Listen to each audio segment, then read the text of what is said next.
What's good, Star Wars fans? Entertainment Weekly today published a batch of brand new images for Solo: A Star Wars Story, along with some new insights on the characters that will be appearing in the movie.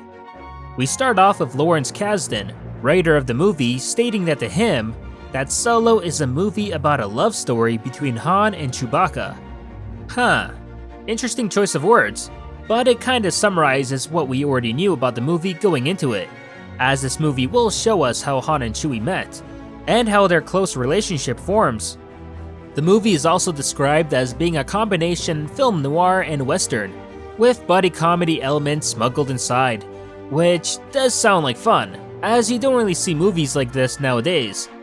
In regards to Han himself, Alden Ehrenreich told EW that he feels that Han is very much like an idealist in the movie, saying Han has certain dreams that he follows, and we watch how it affects him as those dreams meet new realities. Realities that are harder and more challenging than he'd expect. Which makes sense as Han is a young man here. He's yet to explore the galaxy and much less life itself, so he's not yet the jaded older version we see of him in A New Hope. Donald Glover also confirmed that we will witness more than one game of Sabacc being played in the movie. Sabacc, for those of you who don't recall, was a gambling card game in Star Wars, which originally had Lando losing the Millennium Falcon to Han, and I think it's almost guaranteed that we will see that exact game go down here. We also learn that Emilia Clarke's character, Qi'ra, is also one that knows Han very well, this being that Han grew up with her on the mean streets of Corellia, who like him is also a cast-off. Clarke goes into saying that Qi'ra also has several disguises at her disposal, and that we shouldn't be fooled by her elegant appearance, as just like Han, she's fighting to stay alive, and that means doing anything she can.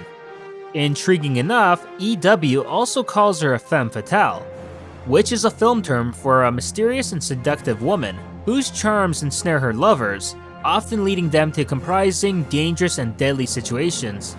So reading about that, along with what we know about her, I don't think she's gonna be good news for Han. The next picture is pretty cool as it shows Han and Chewie aboard that Imperial train from the teaser, with EW confirming what I speculated in my teaser breakdown, in that they are in fact pulling off a heist here. The train itself is called a conveyax, and EW even went as far as translating the Arabic on the train, but unfortunately all it said was hitch joint in English, so nothing to get excited about. We also learn more about Woody Harrelson's character Tobias Beckett, who's a criminal that's hoping to up his status with a big score by organizing a daring heist. Director Ron Howard also says that Beckett really shapes Han more than anybody else by being his mentor, as Han comes to believe that in a lawless time, he needs a moral code. Now what I'm curious about is how long exactly this mentorship will last, and whether Beckett will make it out of the movie alive. As for the Falcon, damn, look how squeaky clean it looks. It only makes me wonder just what the heck Han did with it afterwards to make it look the way it does in A New Hope. We get a little bit more information about Lando's droid companion L337, who's played by Phoebe Waller-Bridge using motion capture. According to EW, that despite her looks, we should expect her to act more human and less rigid than any droid we've ever seen on Star Wars before. And it honestly doesn't surprise me that Lando is hanging around an almost lifelike female droid. But who wants to guess that she'll meet the same fate undergoing a heist as K2SO did in Rogue One? We then get this picture, which is personally my favorite of the bunch.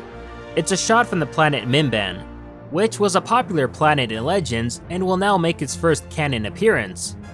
It's known to be a muddy, swamp-like planet, kinda like Dagobah, where Han Solo with Beckett will go undercover as Imperials.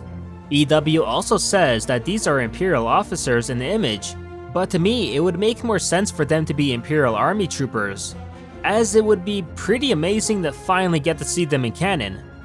Now in Legends, the planet Mimban was the setting of the 1978 novel Splinter of the Mind's Eye by Alan Dean Foster, which took place 2 years after the events of A New Hope, and saw Luke Skywalker and Princess Leia stranded on the muddy planet while Darth Vader searched it for a Force relic known as the Kyber Crystal, which, fun fact, is the place where Lucasfilm originally got the name for kyber crystals from.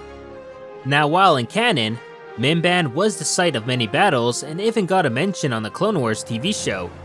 Then later on during the Empire's reign, it was the site of several Imperial mining operations, which raided its resources to fuel the Empire's war machines, which is pretty cool, and I expect that to remain the same in Solo, along with some other surprises that may come out on Mimban as well. But that'll do it for today, and remember, for all your Star Wars news, keep it here to Silo. This is N7 from Silo, signing off.